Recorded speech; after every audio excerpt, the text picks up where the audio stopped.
Well, good yontif, everyone. We lulled you last night because it was short, right?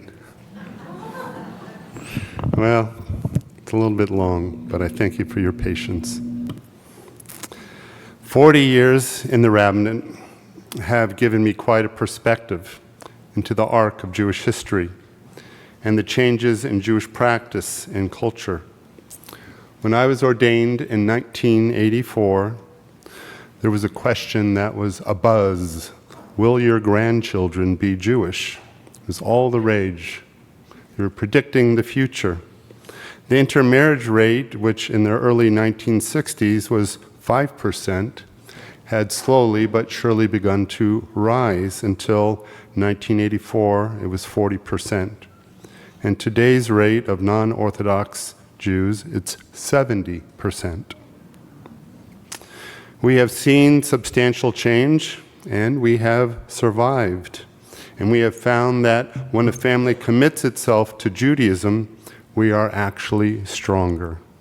That diversity has influenced us, but has not caused the death knell of the Jewish people. No, I would say that it is not intermarriage that has challenged us as much as interfaithless marriage. Couples who come together without a direction of faith at all. And with folks getting married much later, if at all, much time is spread between one's bar bat mitzvah and that time of adulthood which used to be defined by marriage. Beginning of my career, people were getting married about 22 or 23. And now, if they marry at all, you know, it's mid-30s to late 30s. Big difference. So we have a situation where people have a long time to define for themselves what it means to be part of an organized religion. By the way, this is not just true in Judaism, but all the liberal faith traditions. We're all going through the same challenge. And so the last 40 years has wrought substantial change and has impacted our way of life, our seminaries, and the growth of our congregations. My life's work, though, has never faltered. It has always been to bring people closer to Judaism. And when I've succeeded, I felt blessed. And when I've struggled, I've tried to find new words, new ways, programs, rituals, songs, all the ways to help connect people to their faith.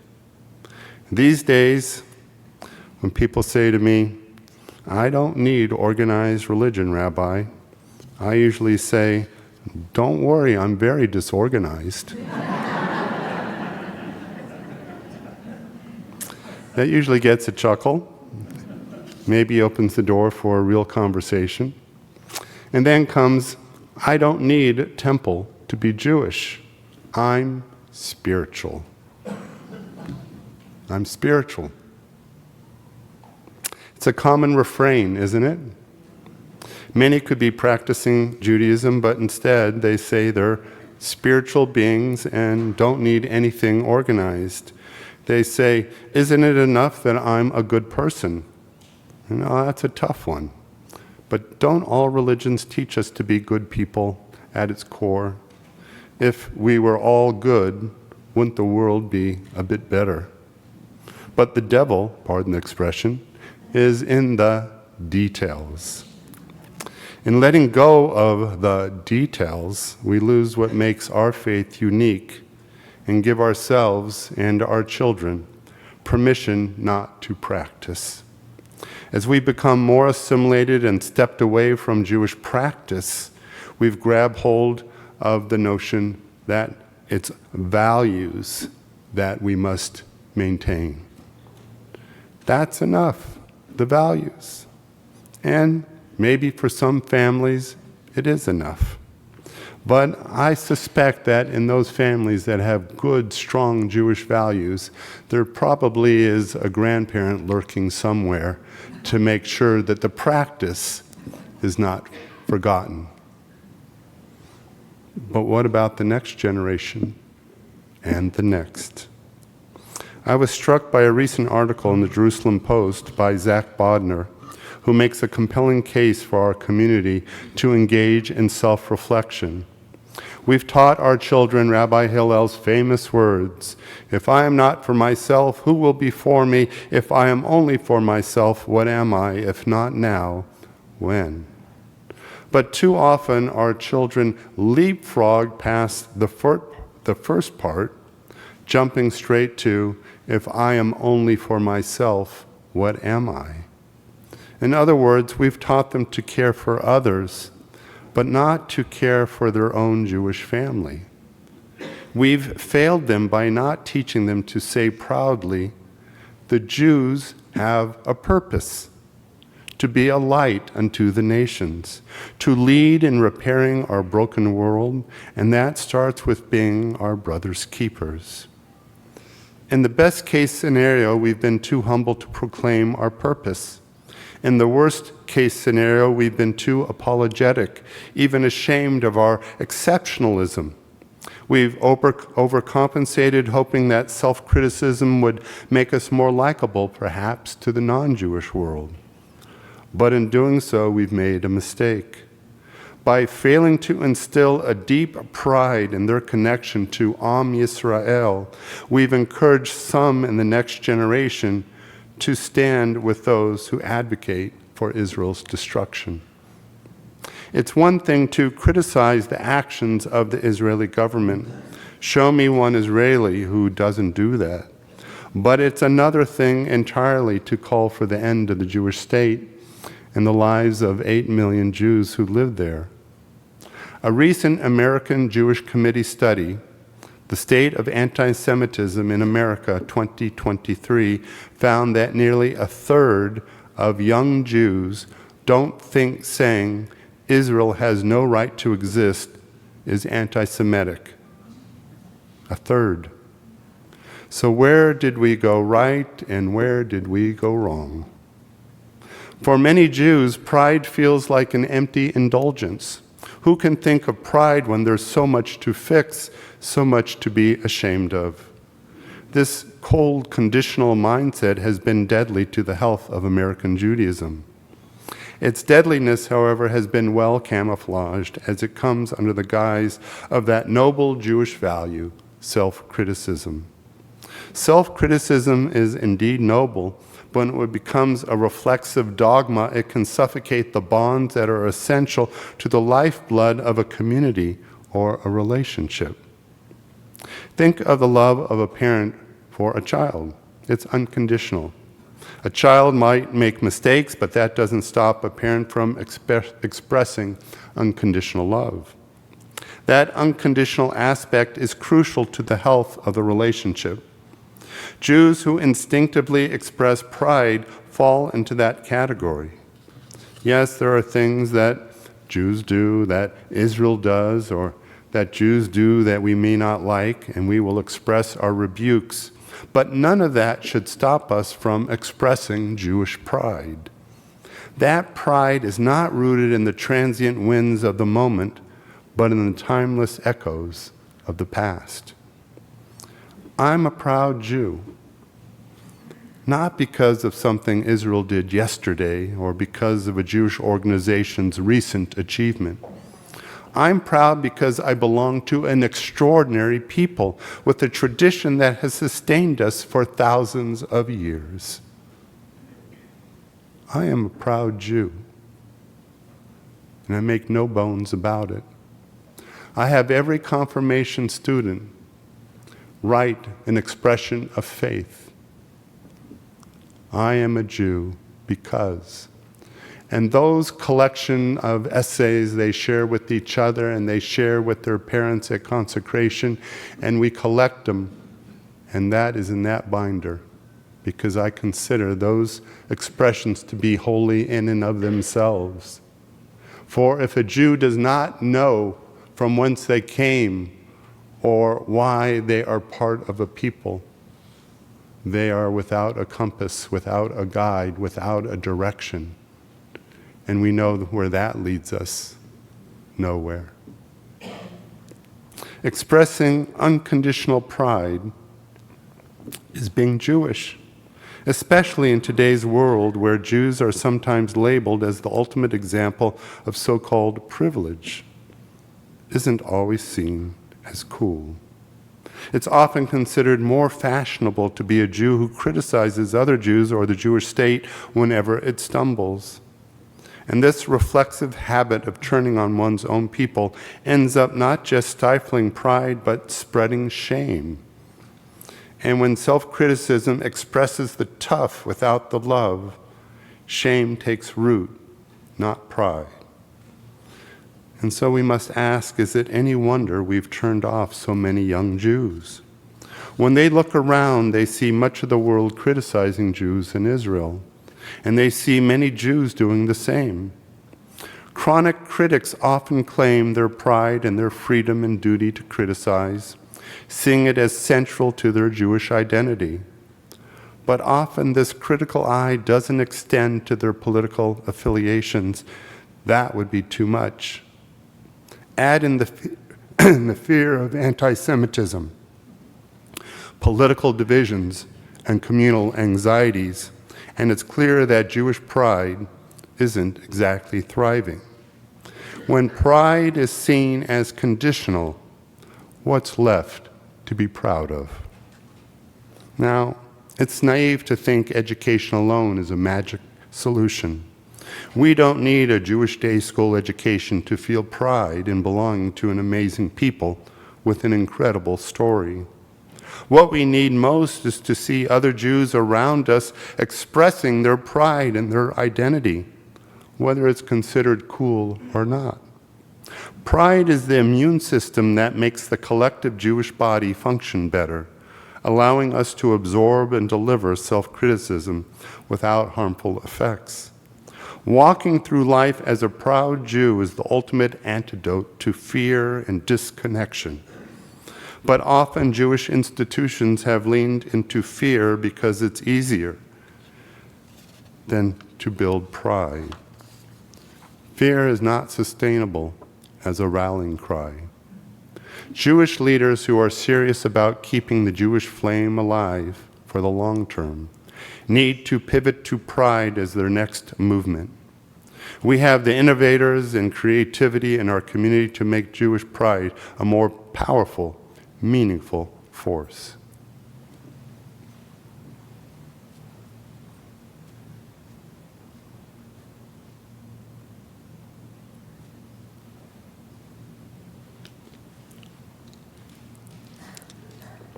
So let me share a story. Years ago, Joni and I were at a rummage sale.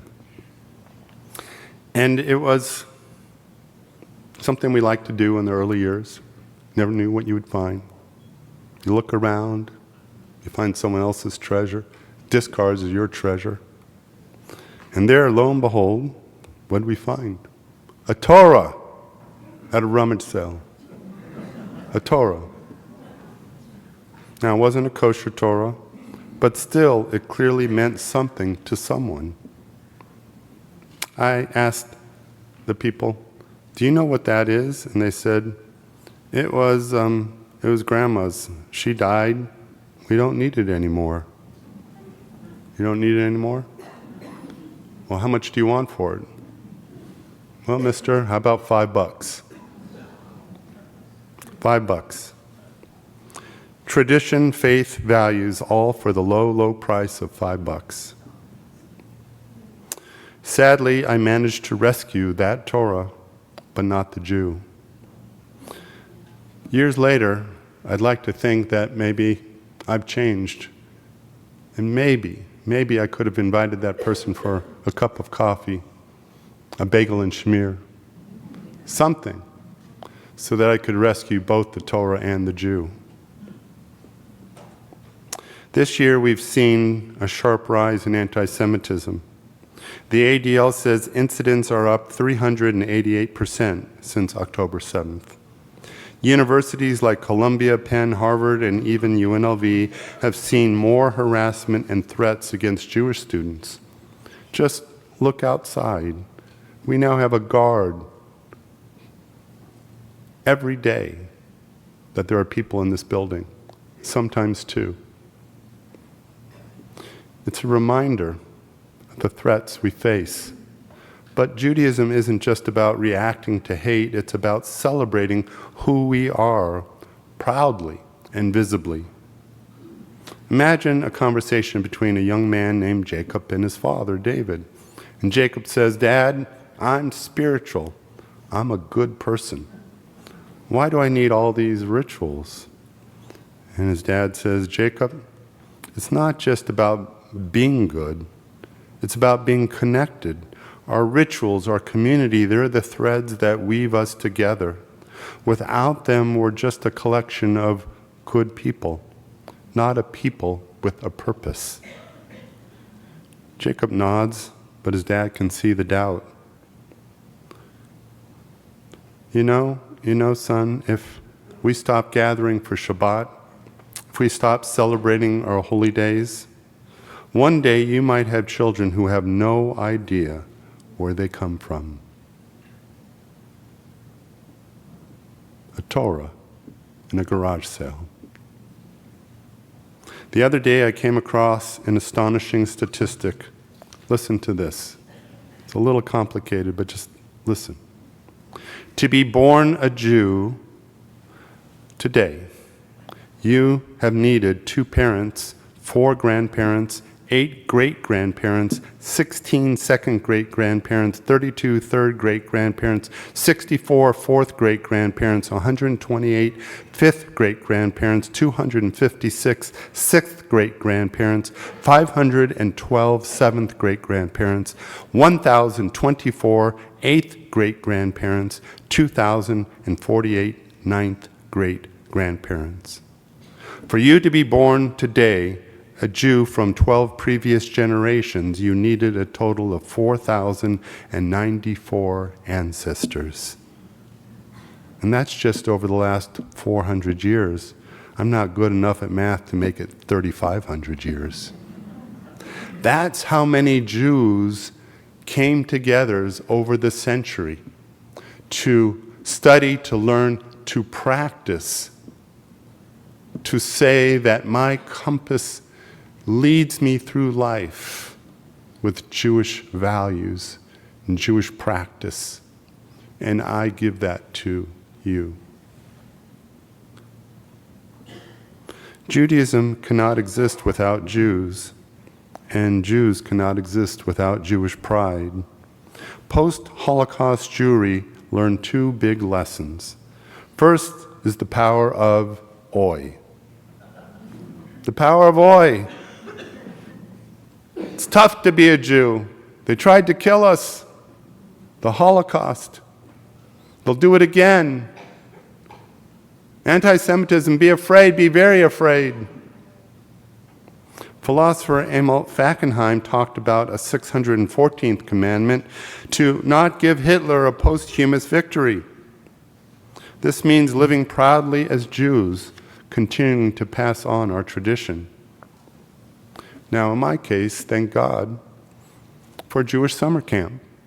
And I think a lot of kids could say the same thing. Because that is where I learned a different lesson than the power of oi. I learned the power of joy.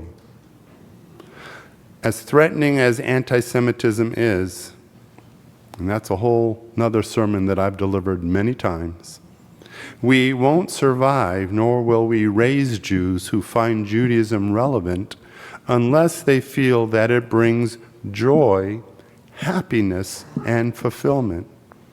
Spirituality can be lonely, and often when people say they don't need to belong, it's because they haven't found meaning in the Jewish community. Who says you can't be both spiritual and Jewish? They're not opposites. They're part of the same quest for meaning. So Jacob might ask his dad, isn't it enough that Israel exists? Isn't that what being Jewish is about? And his dad might say, Jacob, Israel is a gift. But Israel exists because of us, not the other way around. Our connection to God, our ancestors, and the values that have sustained us, that's what makes Israel matter. If we lose that, Israel is just another country. In his book, To Life, Rabbi Harold Kushner recounts the story about how a reporter once asked Chaim Weizmann, who would become the first president of Israel, this question: why do you Jews insist on Palestine where there are so many undeveloped countries you could settle in more conveniently? And Weizmann answered, that is like my asking you why you drive 20 miles to visit your mother last Sunday when there are so many old ladies living on your street.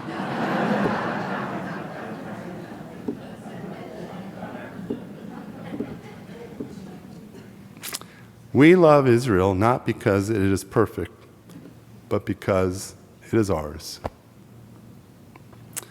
Even so, despite this strong tie to Israel, we live in interesting times. The disconnect between Israel and this upcoming generation is palpable. We can't rely on Israel alone to be the anchor of our Jewish identity.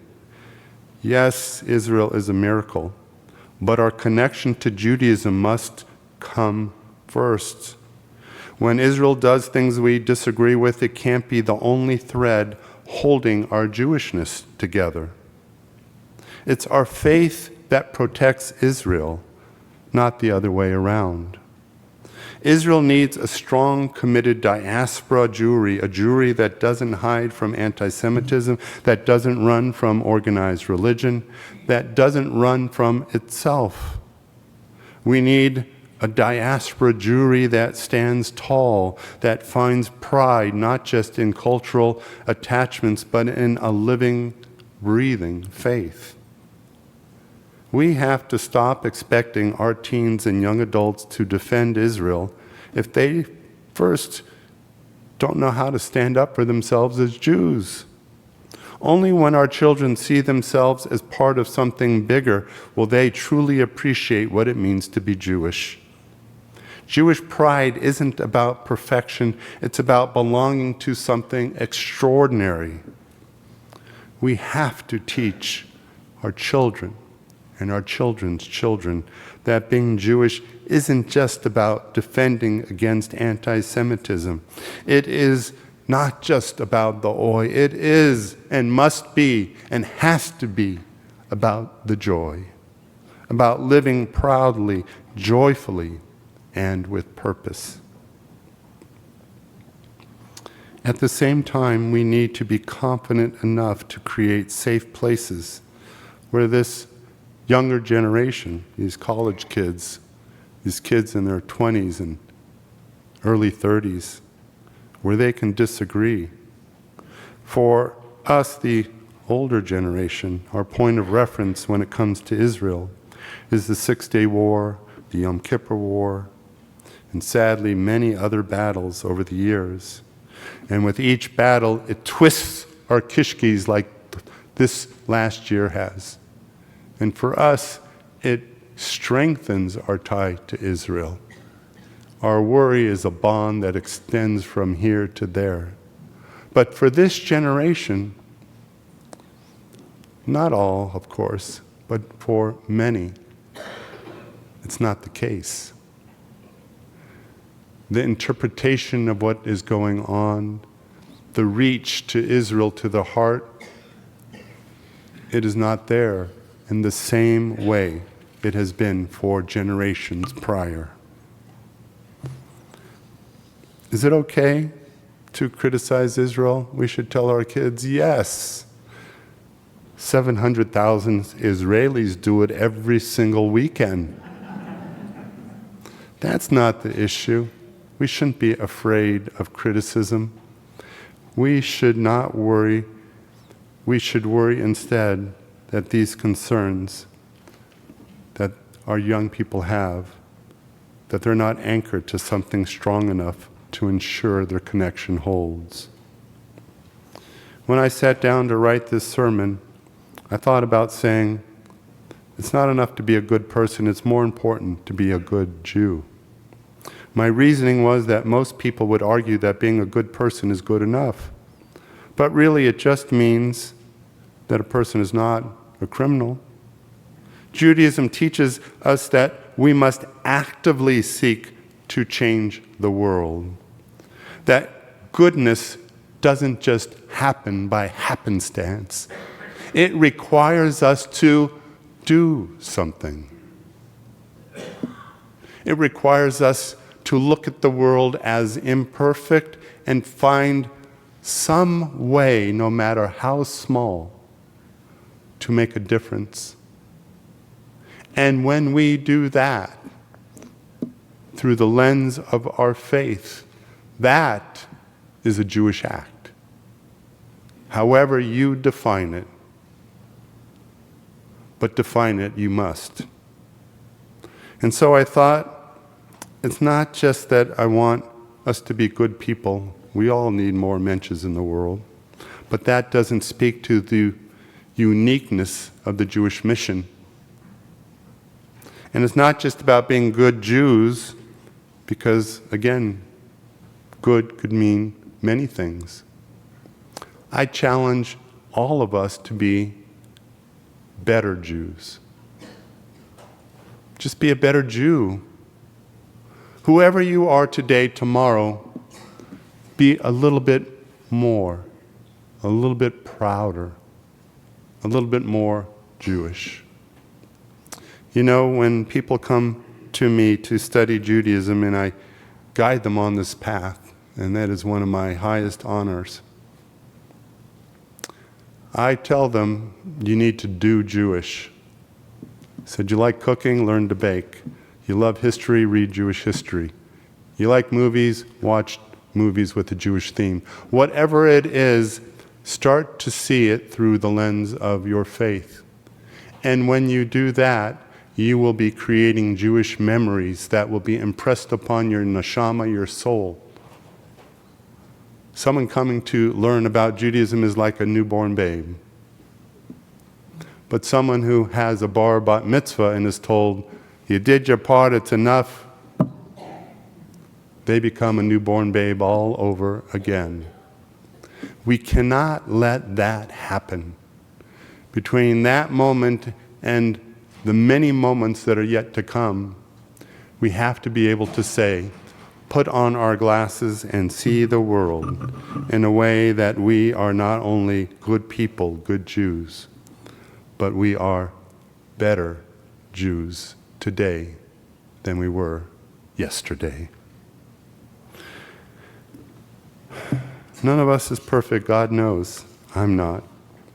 But we can all strive to be a bit better, to wrestle with our faith, to ask questions, and to keep our hearts and minds open, and not be afraid to express and act upon this pride.